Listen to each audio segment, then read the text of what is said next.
Hello, Bachcho. Let's read this question. This question says a metal complex having the composition Cr ammonia 4 group, and we have two chlorine and we have a bromine, and it has been isolated in the two forms X and Y, right? So the form X reacts with I'm gonna write this information side by side also. Okay, so X, it reacts with AgNO3. Reacts with AgNO3 to gives out the white precipitates, right? So it reacts with AgNO3 to gives out white precipitates, white PPT, right? So then we have these white PPT are soluble in ammonia, soluble in ammonia. This is the information I'm writing out. So next question, next part we have that why it gives a pale yellow precipitate when soluble in the concentrated ammonia. So this way that we have this Y also, which when soluble in concentrated ammonia, okay, it gives out the pale yellow precipitates, right? So then they have asked us to choose the true statement regarding X and Y both. So the first option is according to, they have talked about the magnetic moment, spin only, that they both have a different magnetic moment. And then B option is they have the same magnetic moment and spin only. And C option is magnetic moment of A and X and Y is calculated by assuming they have low spin complex. Okay, and then D is that they have the different primary valency. So let's get started to the question. So you can see over here that I have written here 2 points, that X is reacting with AgNO3 to give out white precipitate, right? So you know that this test is for chlorine ion, right? So this test we do is it is for the chlorine ion. So we can, I'm gonna write it over here only. So this is chlorine test. Whenever we have to find out that whether the chlorine is present or not, we do AgNO3 test. So this white precipitates are nothing, these are but the AgCl precipitates, right? AgCl precipitates which are in white in color.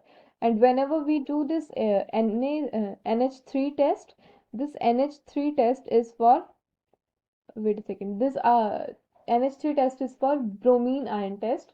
Okay, so we know about this pale yellow thing. It is actually the bromine compound which gives out the bromine yellow. So if I have to write the reaction, so I'm assuming we have this one.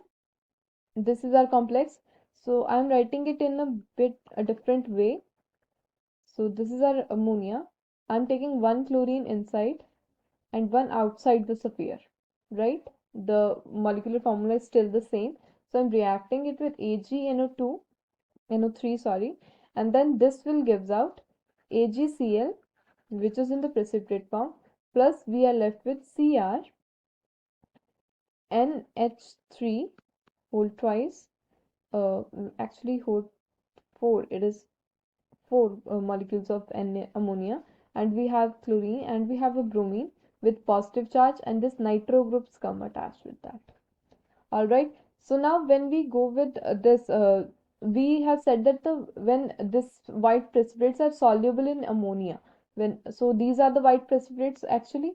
So if I have to react this white precipitates means AgCl, we are reacting with 2NH4OH, this is ammonium hydroxide, right? So it gives out the soluble components.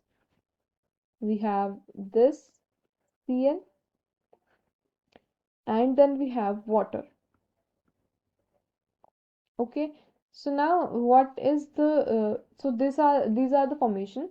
So then if we talk about why we are if we talk about why we are having this bromine test over here, so for why we can say that we have Cr2. If I have to write in an equation form, Cr2NH3 4 Cr2. I am taking this time bromine outside, right? Last time I have taken chlorine outside, but this time I am taking bromine outside the sphere. So it is reacting with AgNO3 to gives out AgBr complex compound, which is pale yellow in color, plus we have Cr, ammonia 4, and we have Cl2, and we have NO3 negative ion, right? So now this AgBr reacting with AgBr, it reacts with ammonium hydroxide, right? It will give us the Ag, this ammonia group ligand, and we have this bromine, plus we have two water molecules. Okay, so what is the common thing we have just done? What we have done is we have taken out the structure. How will be the structure of X and Y will be, right? So here we have of X, and in this page we have our Y. Okay, so here we have this one is our X, right? So this is, I'm just writing it in black. So this is our X. So if we go, then this is our Y. So I'm writing it over here in a clean form. So we have X and we have Y. So for Y we have come across the form structure as Cr, ammonia, Cl2, and Br. X was same, we just took one chlorine molecule outside, right? Cl, Br, and here it was chlorine, right? So now the next thing we know that we have both chromium 3 positive in both.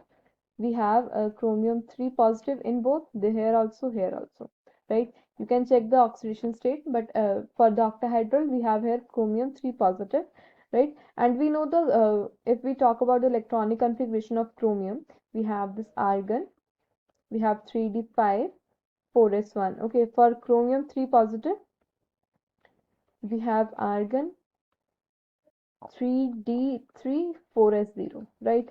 And we can say we have here the hybridization of d2sp3. Okay, so this hybridization d2sp3, it will gives us about the octahedral structure, which I have already told you that we are having this octahedral structure, right? And then now we have to find out the magnetic properties. So if we go to the this slide, they have talked about the magnetic property, right? So they have talked about the magnetic property in the three options. So let's check the magnetic property. So if we go to the magnetic property, we know that the formula of mu is, we have under root n plus 2. What is n? N is the number of unpaired electron, right? So both are having these, if we talk in a X and Y form, these both are having the same electronic configuration. So here we know the three unpaired electron are there. Unpaired electrons are present over here, right? So for having this three unpaired electron, we can put this 3 in place of n. We have here 3, 3 plus 2, and the answer comes out to be 15 bm, right? So for this we know that our octahedral will be having these are having the numbers 3, these are having the unpaired numbers. So we can say they are having the paramagnetic character. So we have magnetic spin moment. Paramagnetic spin magnetic moment, right? So with this we have been concluded that both x and y have same magnetic moment, that is paramagnetic spin moment. This is spin, okay, spin magnetic moment, right? So going to our option, we can see here option B is the correct option. They have told the both complexes x and y have same magnetic moment, spin only. So this is our B option is the correct option. Option A, they talked about having the different magnetic moment, that is wrong. And here they have said that we have assumed that the low spin complex are there. This is also wrong. And then D, we have talked about the different primary valencies. Okay, primary valency will remain same. Okay, so this is also wrong. So our correct option is option B. I hope you understand the concept. Thank you.